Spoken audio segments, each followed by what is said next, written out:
असे राजकारणामध्ये टार्गेट एकमेकांचे विषय करण्याची प्रथा आहेच. हे काही नवीन नाही आहे. महाराष्ट्रामध्ये राजकारणामध्ये राजकीय पक्षांना एकमेकांविरोधामध्ये टार्गेट करण्याचा एक प्रथा राहिलेली आहे आणि ते होत आहे. पण मला वाटतं की या निवडणुकीमध्ये हा विषय यायचं काही कारण नाही. V7च्या मालकाला अटक व्हावी असं देखील जय पवार म्हणतात. माझं एवढंच म्हणणं आहे की एकदम निष्कर्षाला येण्यापेक्षा पहिल्यांदा चौकशी पूर्ण व्हावी, चौकशीचा अहवाल समोर यावा आणि तो आल्यानंतर मग त्याच्या अनुषंगाने जी काही कारवाई करणं अपेक्षित आहे.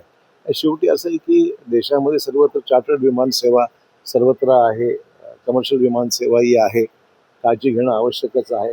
त्यामुळे या प्रकरणात नेमकं काय घडलेलं आहे ते जोपर्यंत चौकशी अंती स्पष्ट होत नाही तोपर्यंत तातडीने अशी घाईगर्दीने कारवाई करणं उचित नाही आहे.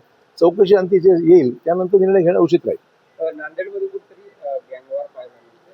नाही, गँगवॉर ही असं नाही, पण तिथे जे काही काल घडलेलं आहे त्यात 3 लोकांचा मृत्यू झालेला आहे आणि दोन्ही करून जे काही मारहाण झालेली आहे त्या घटनेमध्ये ते दोन्ही म्हणजे क्रिमिनल्स आहेत अशी माहिती सकृतदर्शनी पुढे आलेली आहे.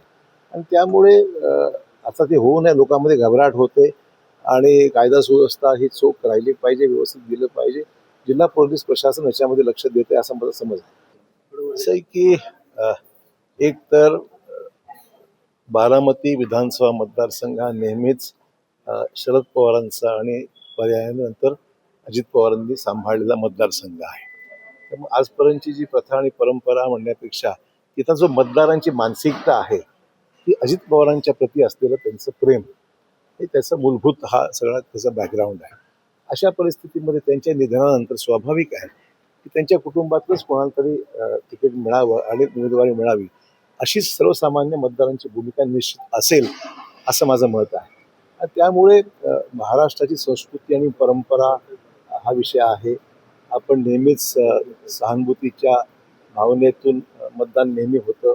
एखादी व्यक्ती गेल्यानंतर त्याच्या कुटुंबातला कोणाला तरी संधी पुढे मिळावी अशीच एकंदरीत सहानुभूतीची भावना अनेक मतदारांमध्ये असते. तर ही पार्श्वभूमी अजित पवारांचं झालेलं काम आणि अजित पवारांच्या नंतर त्यांच्या कुटुंबियातील मग ते त्यांच्या मुलगा असो, त्यांची पत्नी असो, त्यांच्याबद्दल असलेली लोकांची सहानुभूती हेच खरं तर इलेक्शनचं गाभा राहणार आहे.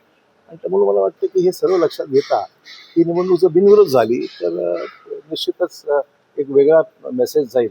आणि आगामी काळामध्ये हीच प्रथा आणि परंपरा आणि संस्कृती सर्वांनी जोपासली आणि जपली तर मला वाटतं की त्याला काही वेगळं चर्चेचा विषय होऊ शकत नाही. पण काँग्रेसनं म्हणतायत, सपकाळ जे आहेत ते म्हणतायत की आम्ही तिकडे उमेदवारी देणार. एक जर परंपरा आपली बघितली तर या ठिकाणी उमेदवार दिला जात नाही, पण काँग्रेस हा परंपरा तोडतंय का कुठे? आता काँग्रेस राहिली आहे का आता? काँग्रेसची जी अवस्था आहे माझ्यापेक्षा लोकांना माहिती आहे. बारामतीमध्ये स्पष्टच बोलायचं तर काँग्रेसचं अस्तित्व कधी नव्हतंच.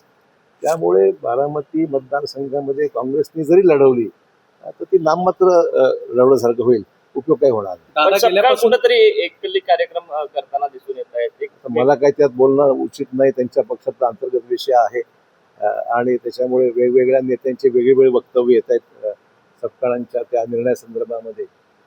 तर मला काही त्यांचा अंतर्गत विषय आहे. साहेब, दादा गेल्यापासून राष्ट्रवादी